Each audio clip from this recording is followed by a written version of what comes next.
Vous êtes sur la télévision de tous les regards positifs et optimistes, mesdames, mesdemoiselles et messieurs. Bonsoir ou peut-être bonjour du matin. Tout cela dépend en tout cas de l'endroit où vous suivez cette planète. Mais ici à Bujumbura, il sonne exactement 45 minutes. Il est 1h de moins à Paris, en France. Nous sommes sur Canal+, la chaîne 396. Les 2 heures de moins en temps universel. C'est vraiment un grand plaisir de présenter cette édition vespérale. Au sommaire de ces journaux, les habitants de la zone Kamenge de la commune urbaine de Nangwa au quartier Mirango tirent pour la énième fois sur la sonnette d'alarme sur les problèmes liés à la pénurie de l'eau dans leur localité. Tout cela au début de ces journaux. Et à la fin de ces journaux, vraiment à la fin, on sera à l'international pour vous parler de ces dispositifs de sécurité renforcés à Paris pour le match qui sera joué entre France et Israël le jeudi. Et voilà, vous avez les programmes. Bienvenue si vous nous rejoignez. Bienvenue, je venais juste d'annoncer dans les sommaires les problèmes liés à la pénurie d'eau continuent de s'observer dans les quartiers Mirango de la zone Kamenge en commune urbaine de Nangwa. Les habitants de cette localité demandent à la Société Régie des eaux de trouver une solution et cela d'une manière durable. La société d'ailleurs qui est chargée de trouver de telles solutions aux populations. Le reportage d'Elvis. Trouver de l'eau est devenu compliqué dans le quartier Mirango, zone Kamenge, en commune urbaine de Nahangwa. Certains de ses résidents affirment ne pas avoir l'eau dans les robinets depuis plusieurs mois. En raison des frais de transport, ils doivent payer à un prix élevé pour recevoir de l'eau.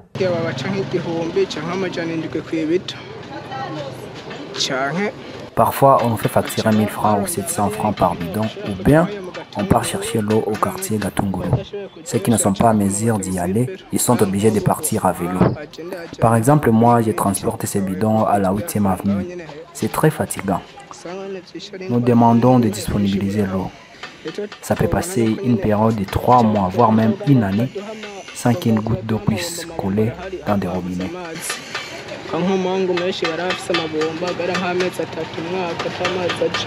Le chef du quartier Mirango, Mazimaka Marius, a annoncé qu'ils ont l'intention d'augmenter les robinets publics pour faire face à la pénurie d'eau.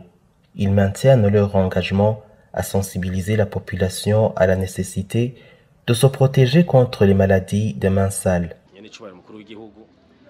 Le président de la République, son Excellence Evariste Ndayishimiye, a apporté ici l'eau de l'entreprise Amadzi Water. Nous avons 5 robinets. Ça peut combler en cas de pénurie du carburant. La Croix-Rouge a aussi apporté l'eau à la 11e avenue. La protection civile aide aussi en cas de pénurie d'eau à la 8e avenue. Les maladies des mains sales ont apparu dernièrement, mais actuellement, les cas de ces maladies ont sensiblement diminué grâce à des sensibilisations que nous continuons d'effectuer, comme on enseigne la population comment la population peut se comporter pour se protéger. Nous les sensibilisons à faire la propreté et aussi de se laver fréquemment avec du savon. Il est à noter que la Régie des eaux a récemment fait savoir l'arrivée des tuyaux dans le but de garantir l'approvisionnement en eau potable de la population. Et toujours avec vous, Elvis Mouyaniza, cette fois-ci dans le secteur des mines. La commission chargée de l'exploitation des minerais a été mise en place. Confirmation du ministre ayant en charge de l'énergie et les mines dans ses attributions, ingénieur Ibrahim Ouizé. La cassitérite a été repérée dans la province Kirundo le 17 juillet. Lors de la visite du président de la République, Evariste Ndayishimiye sur les lieux. Une équipe chargée d'exploiter le minerai a déjà été nommée, d'après le ministre en charge de l'énergie et mines, ingénieur Ibrahim Ouizeye.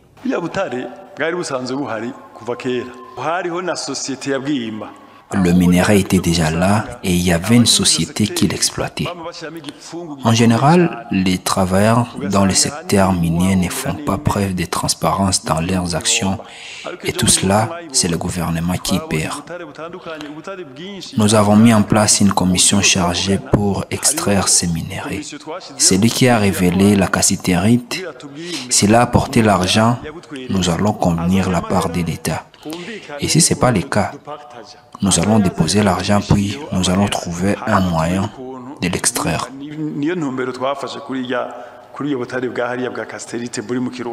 Ingénieur Ibrahim Ouizeye sollicite l'intervention des investisseurs pour exploiter le nickel présent dans le pays.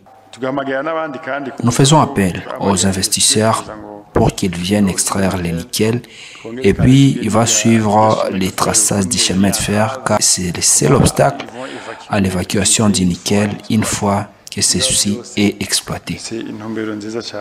Il convient de souligner que les minerais, lorsqu'ils sont exploités de manière adéquate, constituent l'une des principales sources de revenus en devises du pays. Et je vous laisse, Elvis Mianeza, je vous prends à présent Iram Bona Brenda Kelly Deborah sur le podium de la santé. Les grossesses précoces, la prise des aphrodisiaques sont parmi les conséquences auxquelles l'adolescent est confronté.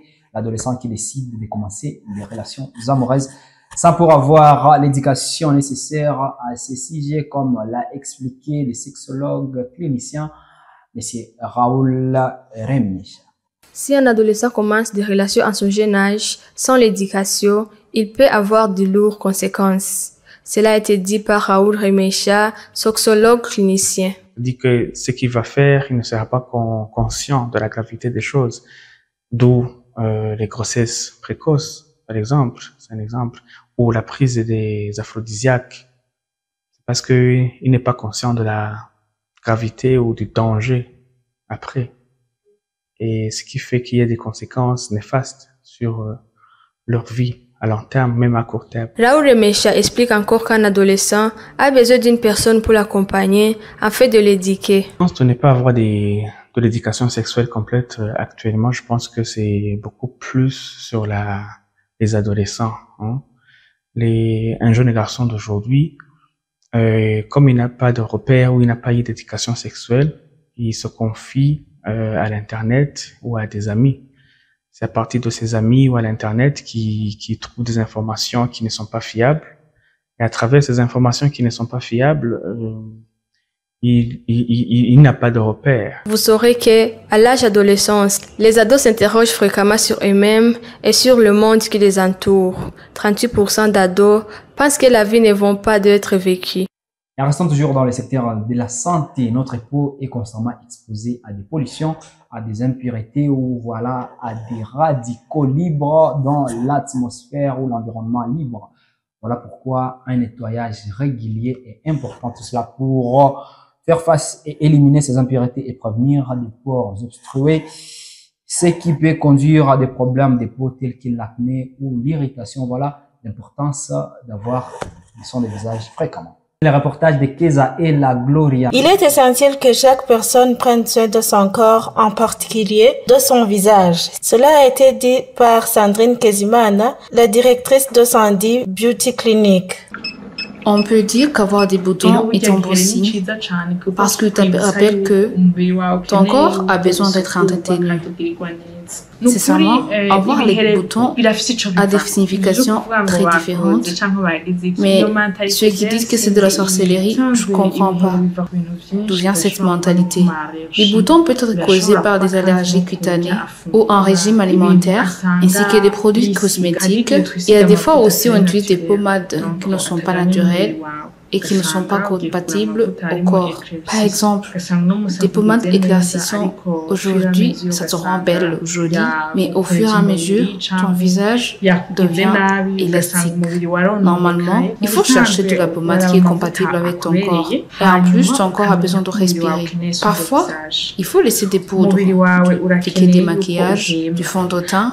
Et s'il le faut, quand vous en avez appliqué, il faut se démaquiller la nuit quand on va dormir pour que ces produits que tu t'es mis ou de la sueur soient enlevés. Après cela, tu te sentiras à l'aise et propre afin de bien dormir. C'est possible que dans tes petits moyens, tu peux faire des soins du visage. au moins 2 fois le mois.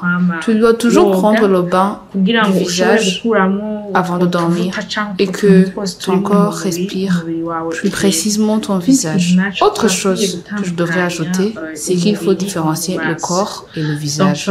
Normalement, il faut avoir 2 essuie-mains. Un petit essuie-main pour le visage et un autre pour tout le corps. Parce que, comme on le dit, le visage est très fragile. Beaucoup de gens pensent que faire des soins, c'est impossible. Mais avec la volonté, tout est possible. Vous saurez que avoir des boutons sur le visage peut être provoqué par les hormones différentes et c'est guérissable une fois traité par des médicaments prescrits par les dermatologues ou des traitements naturels. Merci pour ce reportage. Et finalement, à l'international, je vous prends à présent Ozana Matinga à l'international, direction la France, suite à la rencontre qui se jouera jeudi prochain entre la France et Israël, des dispositifs de sécurité mis en place. On aura un périmètre de protection autour du stade. On a un dispositif solide. Le préfet de police de Paris, Laurent Nunez, annonce qu'un dispositif de sécurité renforcé de 2500 policiers et gendarmes seront déployés aux abords du stade de France et 1500 dans tout Paris et dans les transports publics. Au total, 4000 policiers et gendarmes. Ça sera ce jeudi soir au Stade de France pour sécuriser les matchs France-Israël. Cela survient une semaine après l'agression des supporters du Maccabi Tel Aviv à Amsterdam. La France et Israël disputeront un match de la Ligue des Nations de l'UEFA auquel assistera le président Emmanuel Macron et le premier ministre Michel Barnier, a indiqué l'Élysée. Les joueurs israéliens ont pu s'entraîner hier soir dans une enceinte ultra sécurisée. Protégés par les raids, les joueurs d'Eran Ben Shimon vont réduire au maximum leurs déplacements. Les contrôles de sécurité seront renforcés, a-t-il ajouté, notamment par des fluides drastiques. M. Nunez a indiqué que les organisateurs français étaient en contact avec les autorités et les forces de sécurité israéliennes afin de préparer les matchs. Dans un communiqué, le Conseil national de sécurité de l'État hébreu a mis en garde ses citoyens à l'étranger contre leur participation à des événements sportifs et culturels, en particulier les matchs à Saint-Denis et contre des attaques sous couvert des manifestations.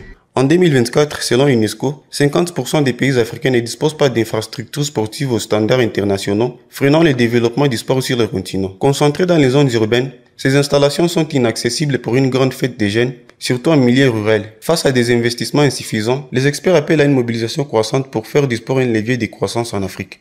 De nombreux jeunes aspirants sportifs n'ont pas accès à des infrastructures adaptées, ce qui limite leur progression et restreint les opportunités d'exprimer leur potentiel au plus haut niveau.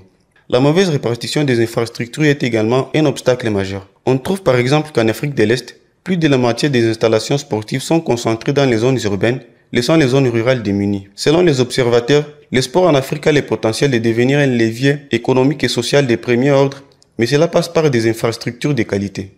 L'UNICEF estime qu'une augmentation de 30% des infrastructures pourrait tripler les inscriptions dans les centres sportifs d'ici 2030. En renforçant ces installations, les pays africains peuvent non seulement promouvoir la santé et l'éducation des jeunes, mais aussi générer des opportunités économiques et améliorer leur rayonnement international. Enfin, rappelons qu'une seule nation africaine est parvenue à organiser la prestigieuse compétition mondiale de football, la Coupe du Monde de la FIFA. L'avenir nous donnera sûrement raison qu'un pays africain puisse organiser une Coupe du Monde, pourquoi pas les Burundi. Voilà, c'est la fin de ce journal, un journal qui les séries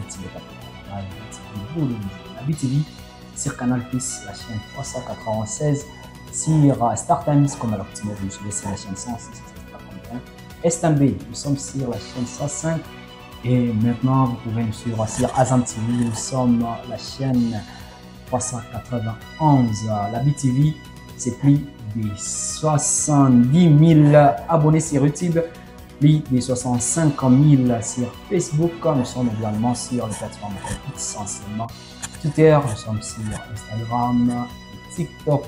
Une grande raison de nous faire confiance. Voilà. Merci pour votre fidélité. On se retrouve très prochainement pour une nouvelle édition.